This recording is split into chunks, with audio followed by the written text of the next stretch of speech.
Chattanooga's Riverfront District will have a new look in the coming years. That's the plan of the River City Company. The nonprofit organization established it back in the mid-'80s to beautify the scenic city. News 12's Dave Staley explains in tonight's edition of More to the Story with Staley.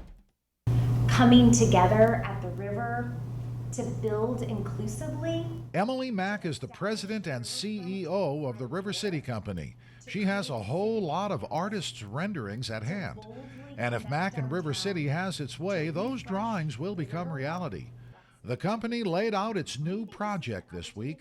It's called One Riverfront Chattanooga. The goal is to reposition, reimage, and reactivate the Riverfront District. Why do that?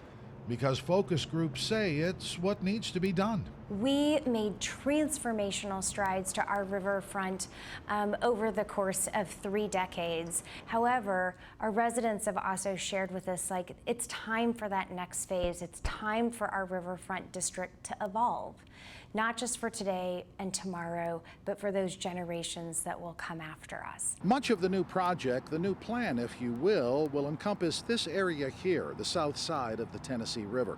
It will encapsulate roughly 3 or 4 blocks to my left, right around the aquarium, and it will span from the Old Giatti Bridge to the Veterans Bridge behind me. The planning portion of the project started in January of last year. Those focus groups indicated they want more things to do, more places to go. The plan involves 8 strategies, ranging from creating a campus-like atmosphere to getting your feet wet. Pretty self-explanatory. The planning part is done. Now comes implicating, and that's where money comes into play, and that's always the tricky part.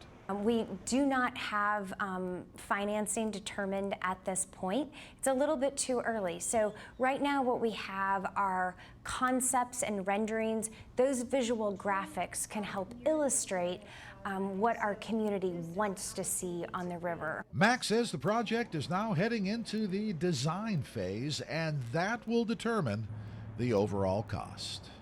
Dave Staley, News 12 Now. Emily Mack says some parts of the project, which will be done in phases, have already started. The long-range goal is to complete all the work in 7 to 9 years.